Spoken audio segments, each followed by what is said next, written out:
2024 from Pune, Ahmednagar Road. I'm going to share my 5C report for past 7 days.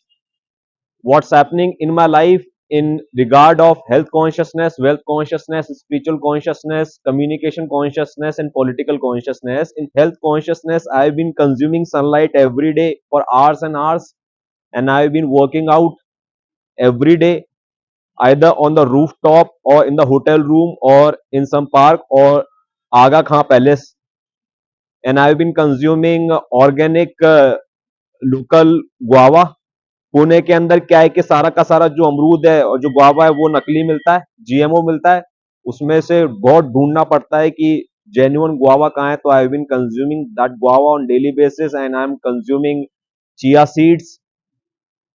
And in wealth consciousness, since my wealth consciousness is ikigai, so I have been creating content on superiority and demonstrating superiority, teachings and demonstrations of superiority. I have been publishing for past 8 years every hour. So that's what I have been doing in wealth consciousness. And in latest, what I've been doing is I've got a lot of connections with PGs here and hostels here and hotels here. So I'm going to connect every one of them and organize some events or create some B2B services or do their promotion and that kind of thing, which I have already done in Rishikesh. Rishikesh में क्या है कि वहां पर जो भी 600, 700, 800, 10, 1000, 1500, 1200, 2000 तक का जो रूम होता था, डिपेंडिंग अपॉन द डे, उसको स्ट्रीट पे आके सेल करना होता था। बंदे घूम रहे होते थे, उनको पकड़ के लेके जाना होता था कि रूम चाहिए क्या। तो वो काम हमने किया है और सुपीरियर लोगों से करवाया है। उसको यहाँ पर हम फिर से थोड़ा और बेटर तरीके से करने की सोच रहे हैं। So that is what we are going to do in wealth consciousness. और फिर कुछ ये रिपोर्ट्स एक्सचेंज करने के लिए डिवाइन फीमेल हीलर्स का एक ग्रुप बनाने जा रहे हैं हम, जिसके अंदर कुछ हम एंट्री फीस रखेंगे और जो भी व्यक्ति जुड़ेगा उसकी हम ये रिपोर्ट डिस्कस करेंगे और उसका रूटीन हम बनवाएंगे। वेल्थ कॉन्शियसनेस में और क्या कर रहे हैं हम, और एसपी टूर एंड ट्रैवल की मार्केटिंग करने के लिए हम यहाँ होटल में जाने वाले, because I have completed 45 days in Pune and I know a lot of Pune in regard of again PGs and restaurants and cafes and auto and Uber and hotels and cheap hotels and expensive hotels, not very expensive hotels, but Westin जैसे कि expensive hotel है, वहाँ के manager से मिलके हम B2B rates लेने जा रहे हैं एसपी टूर एंड ट्रैवल के बिहाफ पर। तो ये सब चल रहा है वेल्थ कॉन्शियसनेस में। स्पिरिचुअल कॉन्शियसनेस, मेडिटेशन, थर्ड आई मेडिटेशन बहुत तेजी से चल रहा है। कभी किसी लड़के के साथ में, कभी किसी लड़की के साथ में, कभी होटल के रूम में, कभी किसी पार्क में, कभी पीजी में। तो थर्ड आई मेडिटेशन चल रहा है और ये सब स्पिरिचुअल है, बांसुरी वगैरह बजाना। और क्या चल रहा है, और डेली जिंदगी को एकदम फ्रेश तरीके से जीना और अचंभित होते जाना, ये चल रहा है। और कम्युनिकेशन के अंदर गली गली में घुस घुस के हम बांसुरी बजाते हैं। सो हम कम्युनिकेट कर रहे हैं वर्ल्ड के साथ में that this is where I am, this is what I M.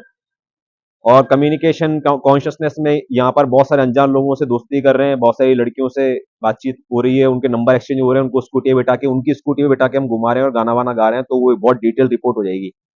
उसके अलावा पॉलिटिकल में क्या है, पॉलिटिकल के अंदर राहुल मेहता का IITians ग्रुप के अंदर हम प्रचार कर रहे हैं। और वहां पर जो एक पॉलिटिकल डिस्कशंस का एक अलग से ग्रुप था IITians का, उसमें से जो 2 आदमी थे जो मुख्य खिंचाई करते थे एक दूसरे के साथ मिलके, RCM की, राहुल मेहता की, और राइट टू रिकॉल वाले जो हमारे से 2-3 लोग हैं उनकी खिंचाई करते थे। उनमें से एक आदमी ने हमको हरामी बोल दिया। तो IITians जैसे एकदम एलीट, और उसके अंदर बच्चे भी हैं और बूढ़े भी हैं, मतलब 18 साल से ऊपर के लड़के लड़कियां भी हैं उसके अंदर, और सभी प्रकार के लोग हैं, अधिकारी हैं, पॉलिटिशियन हैं और बड़े बड़े एंटरप्रेनर हैं, सही प्रकार के लोग हैं। तो उसमें मतलब एक डेकोरम मेंटेन करना होता है। तो उसने हरामी शब्द निकाल दिया अपने मुंह से, तो उसके पीछे हम एडमिन्स को लेके पड़ गए और एडमिन्स ने क्या किया कि उसे नजरअंदाज कर दिया। तो फिर हम और ग्रुप्स के अंदर लेके चले गए ये बताने के लिए कि यहाँ पर ऐसे IITians मौजूद है और एडमिन्स ने उसको नजरअंदाज किया है। तो इस बात का ध्यान रखना, अब क्या करना है वो तुम देख लेना। तो वापस एडमिन्स ने आके उसको निकाल दिया, जो कि बहुत ही रेयर बात है। एक IITian के पास ये अधिकार नहीं है, ना उसकी औकात है कि दूसरे IITian को ग्रुप से निकाल दे। कितनी बड़ी बात है ये बहुत ही बड़ी बात है ये। मतलब ऐसा कहीं नहीं हो सकता। मतलब एक IITian कैसे पब्लिक के सामने दूसरे IITian को नीचे दिखा रहा है। It's very very he committed an forbidden crime. उस आदमी को निकाल दिया, तो दूसरा जो आदमी था उसकी तो ताकत ही खत्म हो गई। तो राहुल मेहता की हम बताना चाह रहे हैं कि विजय हुई, तो आईआईटियंस कम्युनिटी के अंदर आरसीएम को लेकर गए। ये हमारा पिछले कुछ महीनों का सबसे बड़ा पॉलिटिकल कंट्रीब्यूशन है। That's all for now.